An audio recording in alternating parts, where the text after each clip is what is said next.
All right, check out our new sponsor, Greenwood Stocks. They want you to know how to be able to trade stocks and be your own boss and be free to travel the world by making passive income. We all need that passive income from stock market. What are you waiting for? Call and text 281-760-3170. If you didn't catch that, that's on your screen. Or check them out at social media, Greenwood Stocks, and catch them at Gmail, greenwoodstocktrading at Gmail, and the YouTube channel is Greenwood Stocks. Appreciate them for giving me the opportunity. Check them out. All right, Rasheed Wallace. LeBron James' success is based on the era he's played in. Rasheed Wallace. Now, I'm a Piston fan, but I remember when LeBron banged on Rasheed Wallace. It was after Ben Wallace had left, and it was at the time we thought we still could win a championship. But when Ben Wallace left and went to Chicago and chased the money, it destroyed his career, and that was the end of us. But LeBron prematurely made the finals because Rasheed and them let him score like 40 straight points in like overtime in the fourth quarter or something like that. But I remember he banged on Sheed, you know. But let's talk about it. I'm no LeBron fan at all. But you know what? I respect him as a ball player. He's a tremendous ball player. He in my top 5. Some people top 10. Some people say he the best. I don't think he the best. But then again, them people that ain't lived through other NBA eras, they don't do their history. Right? He ain't the best. He ain't better than Kareem in my book. But you know, we seen Michael dominate. But people don't want to give Michael. Michael was different. Michael took the lead internationally. Bird and Magic took the lead nationally. You know, he put the league on top nationally. You really can't put too many people over Magic and Bird because of what they did. But I watched the interview and he basically asked the first question. I think the first question they asked was about Steph Curry. And he said, "Well, Steph Curry couldn't play in my era," and I think Steph Curry would at least he probably wouldn't have been MVP. You know, what's so different about Steph Curry, what's unique about him is he couldn't have played like that. He wouldn't have had the green light like he got in that era. And maybe he would have had the impact that he had, but I think Steph would still be a good player, you know. But if you shackled him, at worst he'd be like Dale Curry, Ray Allen type of player, older Ray Allen, not the young one. I don't know if he'd be as dominant as he is now, but if he impacted the game like he do now, I think he probably would have been big time back in the day. Because all he would do is sit on the 3-point line. You know, even though they shoot that many threes, I think he would have been all right. But he got to LeBron, and you know, I think there still might be some animosity from LeBron sending us home, you know, that year, you know, but. He did give him some props. He said his physicality, his size would be why he would survive, and you know, I think he'd be great. Bar none, I think he'd be great. But he says former NBA player, All-Star Rasheed Wallace made a strange prediction about the trajectory of LeBron James' career if he was playing in the big man's era. Wallace, 4-time All-Star who played from '95 to 2013, appeared on the recent episode of $1 Million Worth of Game, said James wouldn't have been successful. Quote, he probably would have done good with his physical stature, with him being bigger than the majority of the rest of the players, well, all I said, but quote, so he probably would have held his own, but I don't think he would have been as successful as he is now. It's a whole different era back then. I couldn't necessarily say that he would have been a beast, but I think he would have held his own. All right, Wallace only played 8 seasons without James in the league. James entered the NBA as one of the most highly touted players in 2013. This is from Fox News reading. And for the most part, the two played in the same era. No, they didn't. That's not the same era. So, like I said before, they just talking about like it's just 8 years. I like how people just say, "Oh, it's just 8 years." You know, he played in the '90s. The '90s from the early 2000s was different. I witnessed it. The '90s from the early 2000s was a lot different from 2003 to '95. It was totally different. You talking about the biggest difference was Michael fucking Jordan. All right. Another biggest difference, Kobe and fucking Shaq. You know, in their primes in the early 2000s, sent Rasheed Wallace home. Okay.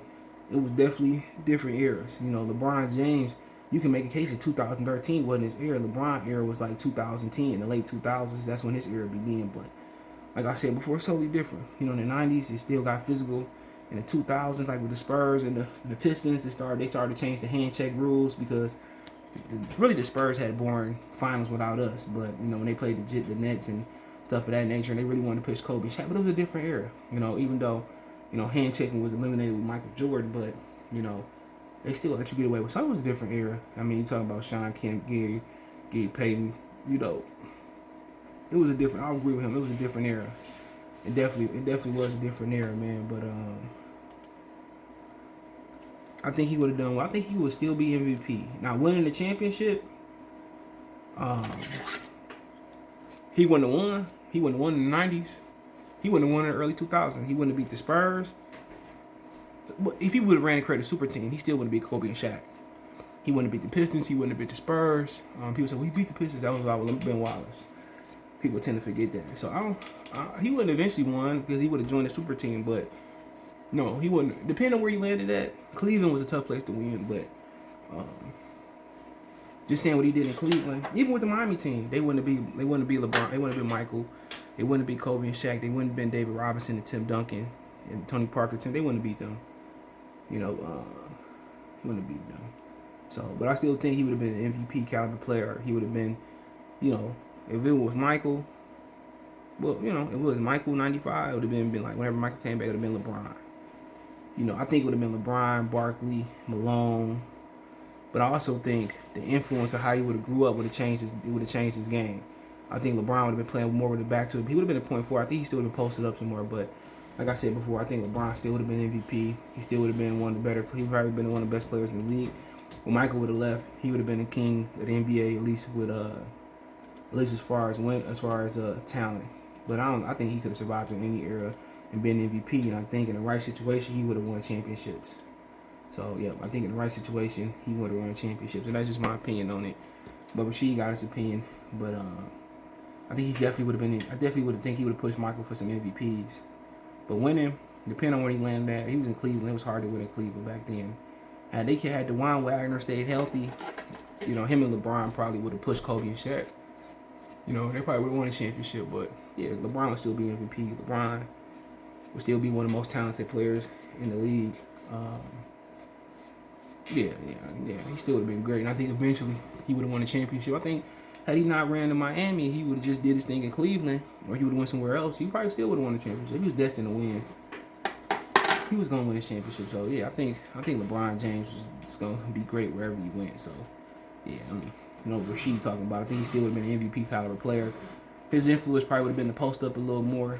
But I still think with Kevin Garnett and you put LeBron and guys like Antoine James, I think they would have turned Dirk Nowitzki. They would have turned, LeBron would have been playing eventually the way he was playing on the perimeter and stuff. So we'll see. I think Magic Johnson helped him as well too. I always thought he was more Magic than anybody, but I don't agree with Rasheed Wallace. But let me know what you guys think. Thumbs up the video, share the video, subscribe to the channel. That's the best way to donate. Check out the NBA Talk playlist. Let me know what you think in the comment section. Want to make a financial donation?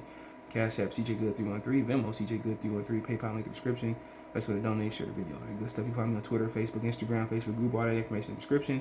When I advertise on the channel, video requests, chop it up. Appreciate the love, support. Let me know what you think in the comment section. One time. Peace. Hey you, yeah, I'm talking to you. You right there watching this video, waiting for this live stream to start, or just watching the membership video, man, and why you should join the membership. Let's talk about it real quick, expeditiously. We got the 3 levels. You got the rookie level, you got loyalty badges, you got custom emoji badges, and you have members on the live stream. As we get more people flowing in to join the membership, I have members only live chat. That means everybody can see the video that want to see the video, but only members will be able to chat. That's $3. That's a rookie. The All-Star, you get personal shout outs before the videos, maybe after the video, mostly likely before the videos. You get a priority to reply in the chat. So as soon as I see you, I reply before anybody else.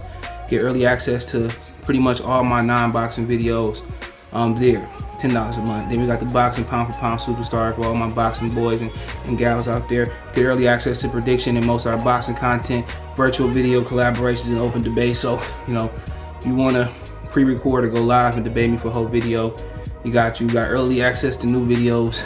Some of the videos in the All-Star as well too. And priority reply in the comments. So I see in the comments you get priority reply. Instantly that's $20 a month. So let me know what you guys think. Don't have a Patreon no more. So here's where you're gonna get some of that exclusive content I used to have on the Patreon. Peace.